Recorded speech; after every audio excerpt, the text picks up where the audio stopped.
Fala pessoal, eu sou a Prof. Ana, sou professora de língua portuguesa e eu resolvi juntar o meu conhecimento e trazer, compartilhar aqui com vocês para algumas aulas, algumas dúvidas, algumas necessidades que vocês tenham durante esse processo, de ensino remoto pelo computador. Hoje eu vou trazer para vocês o tema de variação linguística. Variação, vários, uma grande quantidade de coisas. Linguística, língua. Então, uma variação da língua. É um tema bem atual, é um tema bem bacana da gente estudar e principalmente é um tema que foge daquela caixinha da língua portuguesa, de gramática, de regra, disso, de aquilo. Então, é bem pra gente dar uma... Ufa, eu sei falar português. Então, o que é uma variação linguística? Variação linguística é a capacidade que a língua tem de se transformar de acordo com alguns componentes. Esses componentes são história, grupo social, regiões do país e estilo. Eu vou falar um pouquinho sobre cada um deles para vocês entenderem e eu aposto que vocês vão se identificar bastante e vão parar com aquela ideia de que eu não sei falar português, é o jeito que eu falo, é isso, é o jeito que eu falei, tá bom? Vamos lá. A primeira variação que a gente tem é a variação histórica, é a evolução da língua através do tempo. A língua portuguesa, que a gente conhece hoje, ela nasceu do latim, que na época era falada pelo povão. O povão falava, e aí o pessoal foi conquistando terra, foi conhecendo isso, foi conhecendo aquilo, daí juntou com o grego, aí juntou um pouquinho com o outro lá, não sei o que, e aí nasceu o português. O português que a gente fala hoje no Brasil é um português ainda mais amplo, vamos colocar assim, porque ele é um português que tem inferências das palavras africanas que vieram junto com os escravos e das palavras indígenas que já eram os donos dessa terra aqui. Um exemplo bem bacana de variação linguística histórica é a palavra você. Esse é o exemplo mais clichê de todos, mas é porque ele é muito legal. Você, inicialmente lá nos primórdios da língua portuguesa, era vossa mercê, duas palavras. Vossa mercê é longo da preguiça. Vossa mercê virou vós mercê. Quem já assistiu essas novelas de época ou leu algum clássico, que foi escrito antigamente, já deve reconhecer esses termos, Vós mercê também é longo, a gente tem preguiça de falar. Vós mercê virou você, que é o que a gente usa hoje em dia. Só que a gente ainda está vivendo um processo de variação agora. A gente não fala mais você, a gente escreve. Eu não sei vocês, mas eu morro de preguiça. Você pode pegar um negócio pra mim? Você pode, você faz, por favor. Ninguém mais fala você. A gente não escreve, obviamente, não tá lá no nosso dicionário, mas é um exemplo de como a língua vai se modificando com o tempo, O nome disso é variação linguística histórica. A gente tem também outro exemplo que é muito atual e que já está presente nos nossos dicionários, por exemplo. No meu tempo, quando eu era bem pequenininha, quando ainda não existia um celular tão massa pra gente fazer as nossas gravações e fotos, os meus pais tiravam fotografias. Os seus pais tiravam fotografias, revelavam fotografias.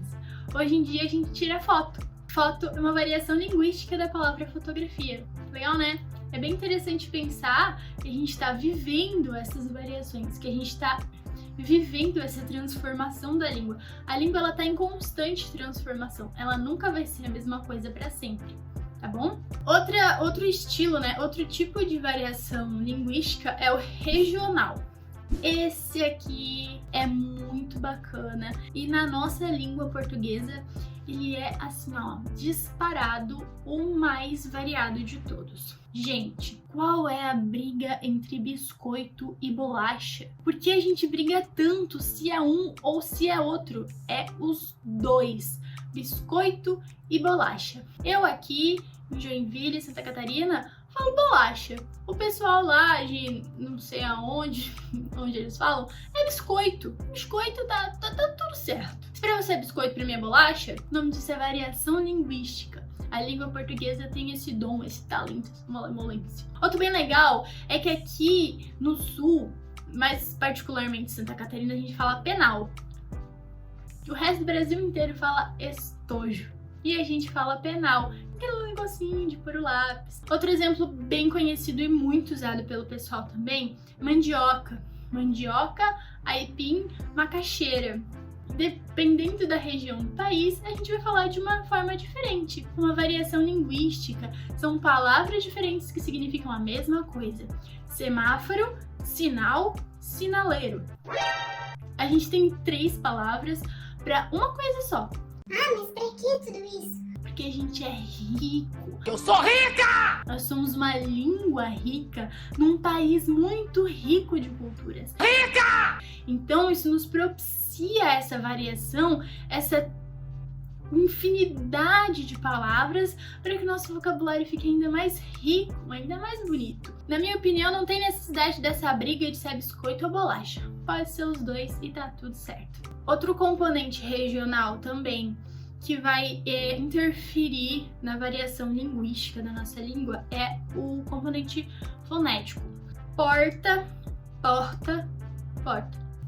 A gente pronuncia a mesma palavra de formas diferentes dependendo da região do Brasil onde a gente está. Não tem uma forma correta. As 3 formas você vai entender que você está falando daquele negócio que você abre para entrar ou sair de um ambiente. Então não tem uma forma correta de pronunciar. Todas as formas estão certas. Leite. Leite! Leite. A gente pronuncia de formas diferentes dependendo da região do país onde a gente vive e não tem uma forma correta de pronunciar essas palavras. Todas as formas estão corretas, o nome disso é variação linguística. Então vamos lá. Outro componente das variações linguísticas que a gente tem no nosso país é um componente de grupo social. Isso a gente inclui idade, classe social e grupo social. É bem tranquilo. Quando a gente pensa em idade, por exemplo, você fala que você tem um crush. Eu tenho um crush. Um date. Que é isso pros seus pais, meu Deus? Pra eles, era um casinho. Pros seus avós, já era outra coisa. Um crush é sei lá, nem sei, porque eu não conheço mais. Não faz parte da minha geração. Eu preciso perguntar, não vou reconhecer. Eles têm um vocabulário totalmente diferente do meu. E não tem problema nenhum. O nome disso é variação linguística. Legal, né? Quando a gente pensa nisso, um menino bonito é um pão para as nossas avós. É muito legal pensar que no tempo delas falar que ele era um pão é super normal. Quando a gente fala também de classe social, uma pessoa de uma classe social mais elevada vai falar com um vocabulário, uma pessoa de uma classe social menos, mais baixa ali, vai falar com outro vocabulário. Isso não quer dizer que a pessoa de classe social mais baixa não saiba falar português ou tenha um vocabulário pobre. Isso só quer dizer que a variação linguística desses grupos sociais é muito diferente. Isso não quer dizer que um é melhor que o outro. Assim como biscoito, quem fala biscoito é melhor do que quem fala bolacha. Então isso é variação linguística. A nossa língua é rica. Ou quem mora no sul fala melhor do que quem mora no norte, no nordeste. Isso é uma falácia, uma mentira e não existe. Beleza? Existem muitas pessoas de classe baixa, por exemplo, que têm uma facilidade de comunicação que pessoas de classe alta não têm, porque elas falam com um vocabulário tão... Ai, eu quero ser muito culta, não tinha... que ninguém entende. Não vale de nada. Todo mundo fica...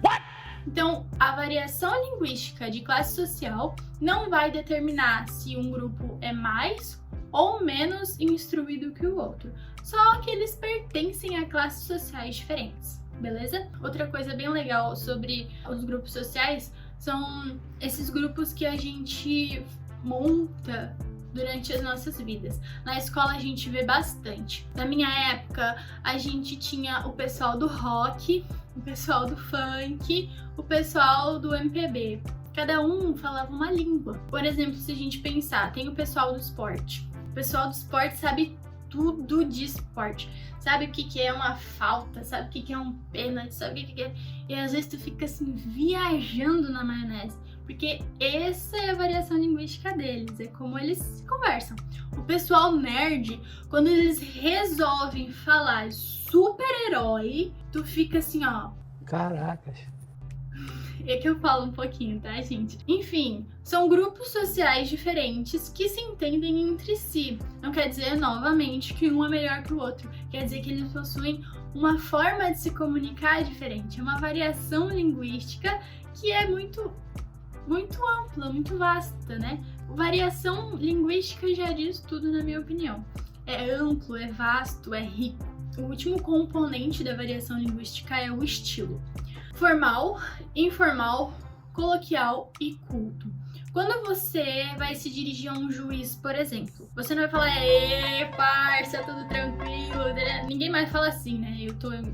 Desculpa. Você não vai falar de um jeito que nem você fala com seus amigos, por exemplo. Você vai chegar, Vossa Excelência, sim senhor. Você vai internalizar um estilo de fala que ele é mais culto, mais formal. Quando você tá na faculdade é uma dificuldade, porque você precisa falar numa linguagem acadêmica, você precisa compreender a linguagem acadêmica. E aí já é uma linguagem muito diferente do que você usa no cotidiano. Existem umas palavras meio complicadas que tu fica assim, ó. Mas a gente se adapta. Quando você tá com seus colegas, que daí tão nem importando, você fala assim, ó, tudo comido, e teus amigos entendem o que você tá falando. Quem tá de fora fica assim, ó, o que esse menino quer dizer? Porque vocês se entendem, vocês têm ali uma situação de uso da língua que é só de vocês. Então, o estilo vai tratar justamente disso, das situações de uso da língua. A gente pode ser mais formal, mais informal, coloquial, mais do cotidiano mesmo, do povão, entendeu? E é importante, muito importante, que a gente conheça todas essas variações e que a gente tenha consciência delas. Porque na língua portuguesa, a gente tem algo chamado preconceito linguístico. Eu vou trabalhar o preconceito linguístico com vocês no próximo vídeo. Então, é importante a gente reconhecer esses conceitos de variação linguística, entender que não tem certo e errado, entender que não tem um melhor que o outro, e que a língua portuguesa falada no Brasil é uma língua rica, é uma língua bonita, é uma língua cheia de variedades e variações, e isso não é um problema. Pelo contrário, isso nos possibilita uma variação cultural, uma variação intelectual muito grande. Que pessoa no mundo tem a oportunidade de aprender a se comunicar com vários grupos sociais em todas as suas línguas e linguagens. A gente tem, beleza? Então eu espero que vocês tenham gostado, espero que eu tenha sido clara. Se vocês tiverem alguma dúvida, alguma dificuldade, putz, não entendi nada do que você falou, deixa um comentário aqui, volta no vídeo de novo, faz umas anotações, a gente precisa escrever. Tem gente que fica, mas não aprendo. Tenta escrever, volta de novo, não entende nada. Vai tomar um café, vai tomar um chá, vai tomar um copo de coca gelado, depois você volta aqui e tenta de novo. Beleza? Espero que vocês tenham gostado e é isso aí. Beijo!